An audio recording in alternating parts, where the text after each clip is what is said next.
नियोकॉप के बारे में आप सब लोग सुन चुके होंगे। सोशल मीडिया पे ये न्यूज बार बार शेयर हो रहा है कि नियोकॉप एक नया वायरस है जो कि एक नई महामारी लेके आ सकती है और 35% से ज्यादा लोगों की डेथ इसमें हो सकती है। इस तरह की न्यूज फैलने के बाद ये ऑब्वियस है कि लोग पैनिक में आ जाएंगे।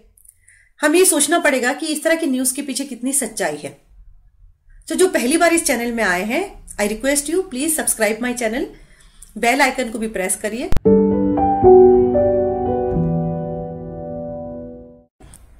नियोकॉप के बारे में दुनिया को पहली बार तब पता चलता है जब वुहान के साइंटिस्ट के ग्रुप ने एक रिसर्च आर्टिकल पब्लिश किया और वो रिसर्च आर्टिकल जैसे ही पब्लिश होता है पूरी दुनिया में ये खबर फैल जाता है कि नियोकॉप एक नया वायरस है और ये वायरस सार्स-कोव जैसा ही रेस्पिरेटरी ट्रैक्ट का इन्फेक्शन करता है और इसकी लिथलिटी रेट करीब करीब 35% के बराबर है।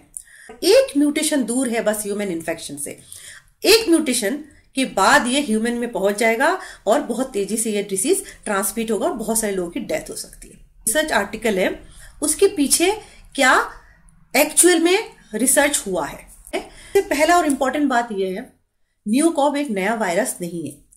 2011-12 में ये अफ्रीका में पहली बार उसको आइडेंटिफाई किया गया था।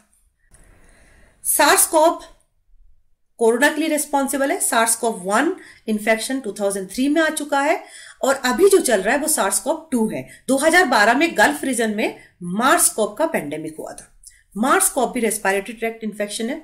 सार्स-कोव इन्फेक्शन में डेथ रेट 1 to 2% के बराबर है और मार्स-कोव इन्फेक्शन में डेथ रेट 35% के करीब था। लेकिन दोनों ही पेंडेमिक, सार्स-कोव-1 एंड मार्स-कोव, दोनों ही पेंडेमिक बहुत ही लिमिटेड एरिया में फैला और बहुत ही कम लोग इससे इन्फेक्ट हुए और डेथ बहुत कम थी क्योंकि टोटल इन्फेक्शन काफी कम था। नियोकॉप एक्चुअली में मार्स-कोव कैटेगरी का वायरस है। मार्स-कोव के जो डिफरेंस है सार्स-कोव से वो ये है, मार्स रेस्पिरेटरी ट्रैक्ट इन्फेक्शन तो करता है बट उसका major effect lower respiratory tract में होता है, नोज और माउथ एरिया में बहुत मिनिमल होता है। वो मेनली लंग को इफेक्ट करता है और जब पेशेंट इंक्यूबेशन पीरियड में होता है, मीन्स उसके बॉडी में इन्फेक्शन आया है लेकिन अभी तक सिम्टम नहीं आया, उस पीरियड में एसिम्टोमेटिक स्टेज में इन्फेक्टेड पर्सन है वो दूसरे पर्सन को डिसीज को ट्रांसमिट नहीं करता। जब पेशेंट में सिम्टम आने लगता है उसके बाद पेशेंट जो है वो दूसरे व्यक्ति को इन्फेक्ट कर सकता है, लेकिन जब तक पेशेंट में सिम्टम आने लगता है तो पेशेंट की कंडीशन इतनी खराब होती है कि उसको ट्रीटमेंट के लिए हॉस्पिटल में जाना ही पड़ता है। इसलिए मार्स-कोव का ट्रांसमिशन रेट बहुत स्लो था। सार्स-कोव जब व्यक्ति इन्फेक्ट होता है और इंक्यूबेशन पीरियड में होता है, मतलब उसमें सिम्टम नहीं आया है, तब उससे पहले भी वो इन्फेक्शन को स्प्रेड कर सकते हैं, जिसकी वजह से सार्स-कोव-2 का स्प्रेड रेट इतना हाई था क्योंकि जो व्यक्ति को पता ही नहीं था कि मैं इन्फेक्टेड हूं, वो हो सकता है लोगों के बीच में उठ बैठ रहे या बाहर जा रहे हैं और लोगों में इन्फेक्शन फैला रहे क्योंकि उसको खुद को नहीं पता वो इन्फेक्टेड है और जब तक उसको सिम्टम आता है तब तक 3-4 दिन के अंदर वो काफी लोगों को इन्फेक्शन ट्रांसमिट कर चुका होता है। तो नियोकॉप के ऊपर नया रिसर्च हुआ, उसमें क्या डिफरेंट हुआ, इसमें साइंटिस्ट ने इस वायरस में एक म्यूटेशन कराया और उस म्यूटेशन के बाद उन्होंने देखा कि ये वायरस अब उसमें वो कैपेसिटी आ गया कि वो ACE2 रिसेप्टर के साथ बाइंड हो चुके। एंजियोटेंसिन कन्वर्टिंग एंजाइम 2 रिसेप्टर्स होता है, उसी के थ्रू जो कोरोना वायरस है वो ह्यूमन लंग के अंदर पहुंचता है और उसको इन्फेक्ट करता है। इसका मतलब क्या है, ये मार्स-कोव जैसा है लेकिन सार्स-कोव जैसा ही उसमें ACE2 रिसेप्टर में बाइंड होने की कैपेसिटी डेवलप हो गई, जबकि मार्स-कोव में ये कैपेसिटी नहीं है। इसी की वजह से साइंटिस्ट ये दावा कर रहे हैं कि ये इन्फेक्शन अगर फैलेगा तो इसकी डेथ रेट मोर देन 35% होगा। रिसर्च इन विट्रो हुआ है लैब के अंदर, ह्यूमन में तो बिल्कुल भी नहीं हुआ, नॉट इवन इन एनिमल्स। तो ये एक फैक्टर है कि जिसकी वजह से हम बिल्कुल भी दावे से नहीं बोल सकते कि ये ह्यूमन या एनिमल्स को इन्फेक्ट कर सकता है। सेकेंड, जो इसमें म्यूटेशन हुआ है, ये म्यूटेशन भी लेबोरेटरी के अंदर इंड्यूस्ड म्यूटेशन है। साइंटिस्ट ने उसको प्रोसेस करके म्यूटेशन कराया, ना कि उसमें नेचुरल म्यूटेशन हुआ। थर्ड फैक्टर रिसर्च है, ये पीयर रिव्यूड अभी तक नहीं हुआ है। पीयर रिव्यूड का मतलब होता है जो भी साइंटिस्ट कोई नया रिसर्च करते हैं और उसको पब्लिकेशन के लिए किसी जर्नल को भेजते हैं, जर्नल उस रिसर्च पेपर को उस फील्ड के जो ऑलरेडी एस्टेब्लिश साइंटिस्ट है उनके पास भेजते हैं कि इस पेपर को रिव्यू किया जाए और पूरी तरह से उसकी साइंटिफिक जो क्लेम्स है उसको वैलिडेट किया जाए। इस केस में वो वैलिडेशन नहीं हुआ है। रिव्यू नहीं होने की वजह से इस पेपर में एक्चुअली में कितना ज्यादा साइंटिफिक ट्रूथ है ये कहना मुश्किल है। Now, ये पेपर जो है अगेन ये प्री पब्लिकेशन फेज में है, मींस ये पब्लिकेशन से पहले का ड्राफ्ट फॉर्मेट है, अभी भी ये फाइनल फॉर्मेट में अप्रूव नहीं हुआ। तो जस्ट लाइक सम प्रोजेक्ट और रिसर्च वर्क जो कि पीएचडी स्टूडेंट्स या पीजी के स्टूडेंट्स करते रहते हैं और लोग उसको पब्लिश करते हैं, एज ए थीसिस सबमिट करते हैं, just like that. So this is not actually A population study और ह्यूमन स्टडी। वायरस है जो एनिमल से ह्यूमन में आते हैं, उसको हम बोलते हैं जूनोटिक पैथोजेंस, जो पहले एनिमल्स को इन्फेक्ट करता है, किसी एक स्टेज में वो ह्यूमन को इन्फेक्ट करते हैं।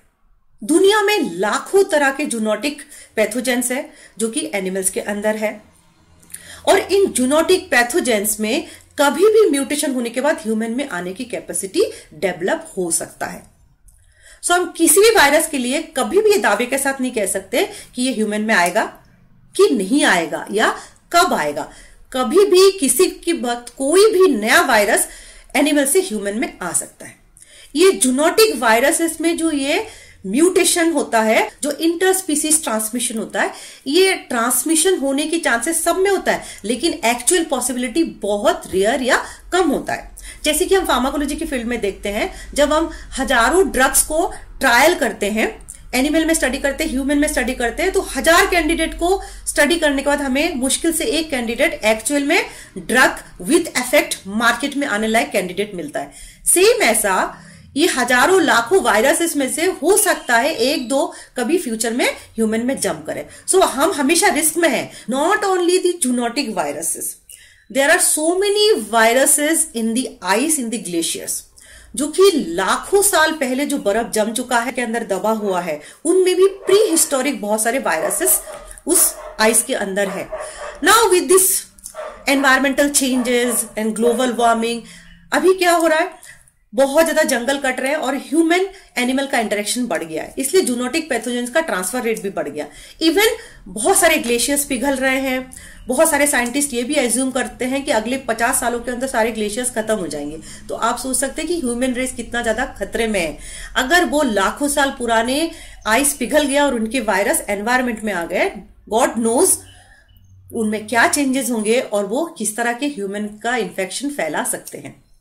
सो लेट्स होप कि ऐसा ना हो। So you are always at risk, but हमें पैनिक होने की जरूरत नहीं है। न्यूकॉप को लेके पैनिक करने के बजाय हम अपनी इम्यूनिटी पे ध्यान दें, हम जो प्रोटेक्टिव मेजर्स है उनको अपनाते रहे। और कोरोना ने जो हमको सबक सिखाया है कि किस तरह से एक वायरस आके हमारी पूरी जो सिविलाइजेशन है उसको हिला सकता है, उसको पूरी तरह से डिस्टर्ब कर सकता है, उससे लेके हमें सीखना चाहिए कि आगे हमें इस तरह के पैथोजन से लड़ने के लिए क्या सिस्टम डेवलप करना है, क्या इमरजेंसी मेजर्स हमें पहले से रेडी रखना है। So thank you so much for watching this channel. मुझे सपोर्ट करने के लिए बहुत बहुत धन्यवाद।